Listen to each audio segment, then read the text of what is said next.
Hi, this video is about what stops you. A look. Somebody else looks at you in a certain way, you make it mean something, and you come to a stop. How exactly does that happen? So stay tuned and I'll be talking about that.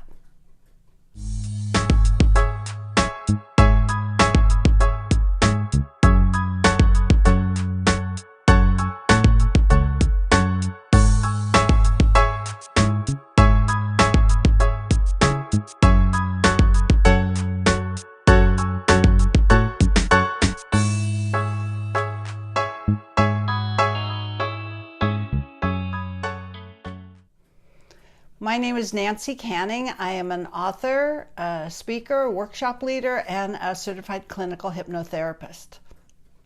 I'm the author of these two books behind me, and I'm currently writing Your Heart's Calling, to be out later in 2018, all about how do you really follow your heart. Today I'm talking about what stops you. And this is something I know well because I've just run into it again in my own inner work. It's called the look.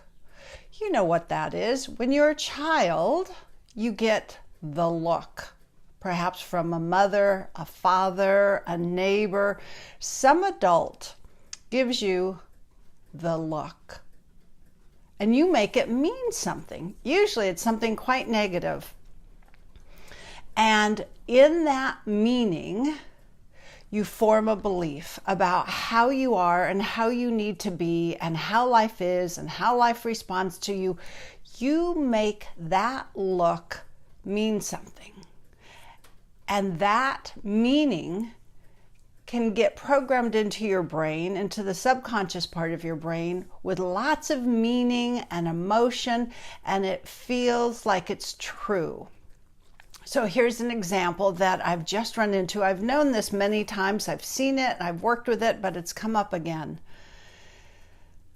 Oh, it must have been 60 years ago. So that's giving away something about my age anyway. So I was around 8, 9. I was at a neighbor's house, and my friend's mother was on her kitchen floor, hands and knees, washing the floor.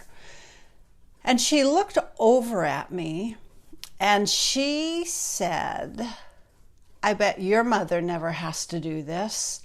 And she gave me a look, and I froze in that moment. And I made that moment mean something terribly important. Here's what I made up. And remember, we make up the meaning. All she did was make a statement. That's the fact. Everything else is what I made up and what I made it mean, which is, oh my God, I don't want to be better than others because then they won't like me. I won't be accepted if I have more, and things like that. Because the truth is, I really had never seen my mom down washing the kitchen floor. She didn't do it like that.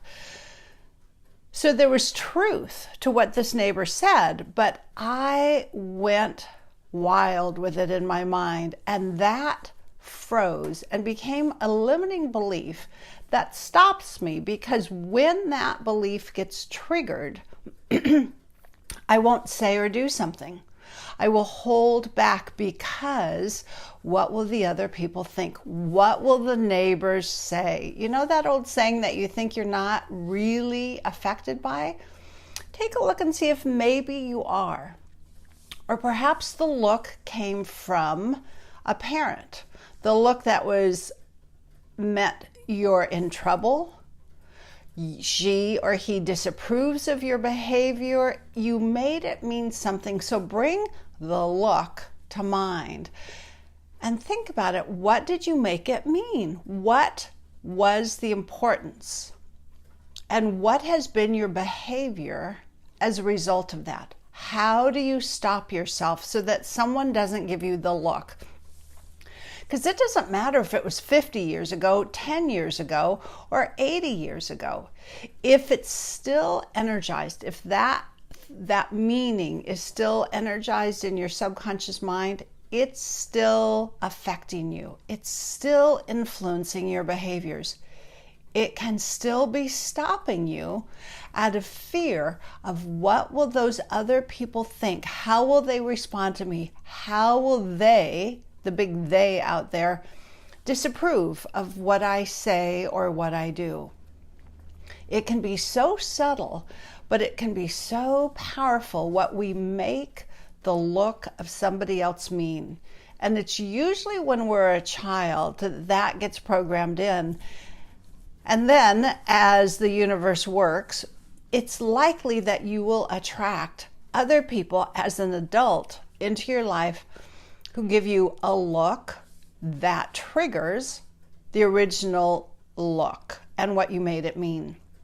So you may have a spouse or a boss or a best friend who carries on the tradition of activating that belief within you. If that's happening, it's up to you. It's not about them. They're just doing what they're doing. It is your trigger. It's what you've made it mean. You have given meaning to a look, and it's time to let go of that meaning because it's not true. Even if it was valid back when you were little, what happens when you're 5 should not still be ruling your life and determining how you do life when you're older as an adult. So take a look and see, do you have someone in your life who has given you a look that you made mean something, and now that has generalized to ways in your life that stop you from following your heart, that stop you from being all that you can be, that stop you from speaking out, that stop you from really living a life that you would love. If you'd like more information on this, check out my website, nancycanning.com. I write about belief systems there, and also my book, Your Life's Calling, is all about how do we get stuck with these limiting beliefs in childhood. How do we release them? And even more important, how are these limiting thoughts part of our soul's journey? Thank you so much.